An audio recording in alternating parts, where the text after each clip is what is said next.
150 200.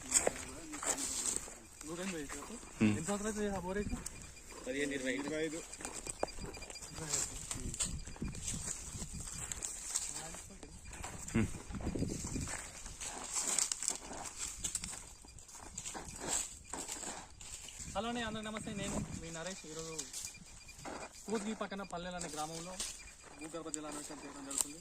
ఈరోజు ఇక్కడ Suman sir and team అందరం కలిసి ఇక్కడ వచ్చినాం. ఈరోజు ఆల్రెడీ ఇక్కడ ఈ ఊర్లో విష్ణు అండ్ వికాస్ వాళ్ళు ఇద్దరు గోల్ సక్సెస్ అయింది ఇక్కడ. సో మళ్ళీ ఇక్కడ పక్కన వేరే రైతులు ఉండి మా ల్యాండ్లో కూడా చెక్ చేసుకోవాలని చెప్పి సమ్మర్ వచ్చింది కాబట్టి ఆల్రెడీ వాటర్ లెవెల్ పడిపోయాయి భూమి లోపలికి. సో ఇంకా వాళ్ళకు వాటర్ లేక పంటలు పండించట్లేదు. సో అందుకోసం వాటర్ కావాలని చెప్పి మమ్మల్ని మళ్ళీ పిలిపించడం జరిగింది. సో ఇక చూసి చెక్ చేద్దాం అసలు వాటర్ ఉన్నాయా లేవని చెప్పేసి. ఇది ఫైనల్ కాదు, ఇంకా మన దగ్గర ఇంకా అడ్వాన్స్ టెక్నాలజీ మిషన్స్ ఉన్నాయి, ఇంకా సాఫ్ట్వేర్స్ ఉన్నాయి. వాటర్ నుంచి భూమి లోపల అసలు వాటర్ ఉన్నాయా లేవా, ఉంటే ఎంత లోపల ఉన్నాయి, అసలు వాటర్ ఉన్నాయా లేవని అనవసరంగా రైతులకు డబ్బులు వేస్ట్ చేసుకోకుండా ఈ అడ్వాన్స్ టెక్నాలజీ మిషన్స్ తోటి సైన్స్ నమ్మండి. అనవసరంగా కొబ్బరికాయలు నిమ్మకాయలు కాకుండా సైన్స్ వైపు అడిగేస్తే బాగుంటుందని మీ రైతులందరూ కోరుకుంటాను. నమస్తే, థ్యాంక్ యూ.